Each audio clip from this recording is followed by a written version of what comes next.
Good evening and welcome to the real world. I don't know if there's a more innovative Yantif. The Yantif is one of innovation. It almost doesn't fit. It doesn't make any sense, the Yantif of Pesach Sheni. What's it all about? Pesach Rishon came. There was a mitzvah to bring a carbon Pesach. Okay, but there are people who couldn't bring it. You know why? Because they were what the Torah calls an einus. They were tamei, so they were ritually impure and forbidden to bring carbon Pesach, or they were b'derech ha'chayka. They're just too far away to get it done.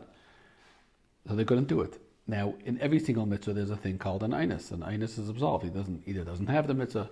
There's all kinds of lamdas in the achreinim, whether he never had the mitzvah in the first place or whether he had it that he's potter, but that's irrelevant. For now, what's relevant is that they didn't have the mitzvah. So what's this thing of, but we still want to do the mitzvah? You don't have the mitzvah, you're an einus. What are they doing? What's going on? How is that about mitzvah Shabbos? And the Rav spoke control. The Bar Mitzvah boy learned beautifully. And like every Bar Mitzvah boy, he made a couple of mistakes.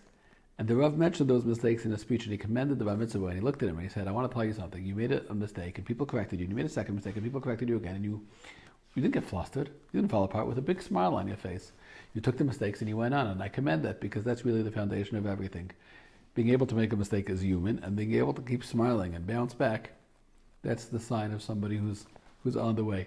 So the Rav said over that, when Bar Mitzvah Bachrim prepare, so inevitably they prepare, they say Baruch Hu es Hashem HaVayrach, and then they go to the bima and they say Baruch Hu es, and they say Hashem the way they practice it.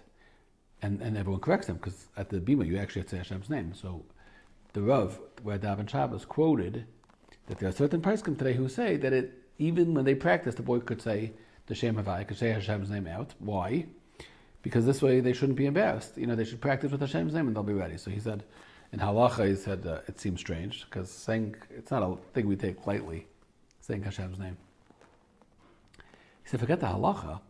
What happens when a bacher prepares and he says for the Haftarah, and he prepares Baruch Atah Hashem, and then it comes Shabbos and he does that, and they scream no Adai, and they say, so you know what happens? He learns that it's okay to make a mistake, and you correct the mistake, and that's what it means to be an Oved Hashem. That's precisely what it means to be a Bar Mitzvah, to be in this army of people who do their best, because they're humans.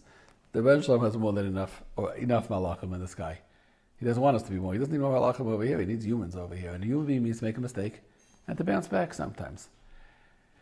That was the idea, and that's what was the motivation, the yearning of the Pesach Sheni. And they said it's true. We didn't make it the first, but how are you doing that? There's a second chance. Carbon Pesach was one of the initial mitzvahs that we were given as a nation. One of the first. It was one of the foundational mitzvahs of being a Carbon Pesach. That's what took us out. Okay, so now we want Pesach Sheni, and that's to teach us that there's second chances also. You didn't get it right the first time, dust yourself off. In the sphere that leads us up to Pesach Sheni, the week that ends by Pesach Sheni is the week of Netzach. Netzach means two things in English. It means to win, triumph, but it also means eternity. Netzach Yisrael La Yishaka means both those things. It means that you win if you believe in eternity. I mean, there's an expression in English, lose a battle and win the war. A lot of times you take a loss to win. That means it's a temporary loss because there's a tomorrow. He who laughs last laughs best, right? Netzach, if you believe in eternity, then you're able to win because there's a tomorrow. You got me now, I'll get you next time. That's the end of Pesach Sheni. The simcha of Pesach Sheni is to say, the doors are closed, the mitzvah's over, I'm going to open a new gate. I'm going to try again. I'm going to find another way in. It speaks of the yearning of Yid to be close to the Bar Shalom, and the yearning of Yid, even when it doesn't go his way, to try again. Good Yantav.